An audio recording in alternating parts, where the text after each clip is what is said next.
നമസ്കാരം. Raf talk ഫുട്ബോളിലേക്ക് അവർക്കും സ്വാഗതം. നെയ്മർ ജൂനിയറുടെ കളി കാണാൻ കൊതിച്ചിരിക്കുകയാണ് അദ്ദേഹത്തിൻ്റെ ആരാധകർ. ഒരു വർഷക്കാലത്തോളമായി പരിക്കേറ്റ താരം പുറത്തായിട്ട് PSG നിന്ന് വളരെ അപ്രതീക്ഷിതമായി അൽ ഹിലാലിലേക്ക് ചേക്കേറിയിട്ട് 5 കളികളാണ് അദ്ദേഹം അൽ ഹിലാലിനായിട്ട് കളിച്ചത്. പിന്നെ ബ്രസീലിയൻ ദേശീയ ടീമിനായിട്ട് വേൾഡ് കപ്പ് ക്വാളിഫയറിൽ കളിച്ചുകൊണ്ടിരിക്കവേ പരിക്ക് പറ്റി നീണ്ട കാലം പുറത്ത്. ഇപ്പോൾ അൽ ഹിലാൽ പങ്കുവെക്കുന്നതും നെയ്മർ പങ്കുവെക്കുന്നതുമായ അദ്ദേഹത്തിൻ്റെ പുതിയ ചിത്രങ്ങളിൽ മടങ്ങി വരവിത തൊട്ടരികിലാണ് എന്ന് വിളിച്ചോതുന്നുണ്ട്.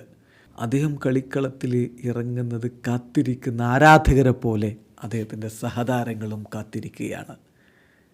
യാസിൻ ബോനോയോട് നെയ്മർ ജൂനിയറുടെ മടങ്ങി വരവിനെക്കുറിച്ച് ചോദിച്ചപ്പോൾ പറഞ്ഞ വാക്കുകളിലേക്ക് നമ്മളൊന്ന് പോവുകയാണ്. യാസിൻ ബോനോ പറയുന്നു, നെയ്മർ അദ്ദേഹത്തിൻ്റെ ഇഞ്ചുറിയിൽ നിന്ന് മികച്ച രൂപത്തിൽ റിക്കവറായിക്കൊണ്ടിരിക്കുകയാണ്. We can't wait to have him with us.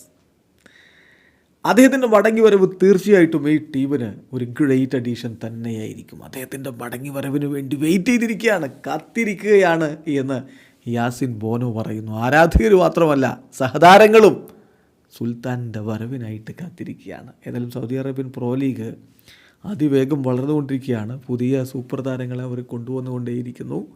അതിനെക്കുറിച്ച് യാസിൻ ബോനോ പറയുന്നു, സൗദി ലീഗ് ഈസ് ഗ്രോവിങ്.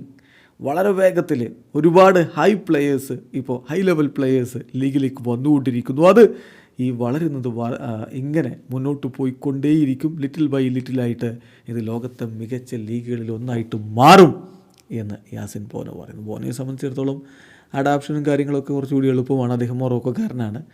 അപ്പോൾ കൾച്ചർ എങ്ങനെയാണ്, അഡാപ്ഷൻ എങ്ങനെയാണെന്ന കാര്യത്തിൽ അദ്ദേഹത്തിൻ്റെ മറുപടി, എനിക്ക് വലിയ വ്യത്യാസമൊന്നുമില്ല. എൻ്റെ കൾച്ചറും ഇവിടുത്തെ കൾച്ചറും ഓൾമോസ്റ്റ് ഒരുപോലെയാണ്, ഒരുപാട് സാമ്യതകളുണ്ട്. അതുകൊണ്ട് എനിക്കിങ്ങോട്ടേക്കുള്ള അഡാപ്ഷൻ എളുപ്പമായിരുന്നു എന്നുകൂടി അദ്ദേഹം പറയുന്നു. പല യൂറോപ്യൻ താരങ്ങളും വരുമ്പോൾ, അല്ലെങ്കിൽ ലാറ്റിൻ അമേരിക്കൻ താരങ്ങളൊക്കെ വരുമ്പോൾ ഉള്ളൊരു പ്രശ്നം അതാണ്, അഡാപ്റ്റ് ചെയ്യുക എന്നുള്ളത് അത്ര എളുപ്പമല്ല. എങ്കിൽ പോലും ഒരുപാട് സൂപ്പർ താരങ്ങൾ ഇപ്പോൾ അവിടെ അഡാപ്റ്റഡ് ആയിട്ട് മികച്ച പ്രകടനം നടത്തിക്കൊണ്ടിരിക്കുന്നു. വീഡിയോ അവസാനിക്കുന്ന ഫുട്ബോൾ ലോകത്തെ കൂടുതൽ വിശേഷങ്ങളുമായി റാഫ് ടോക്സ് കൊണ്ടുവെത്താം.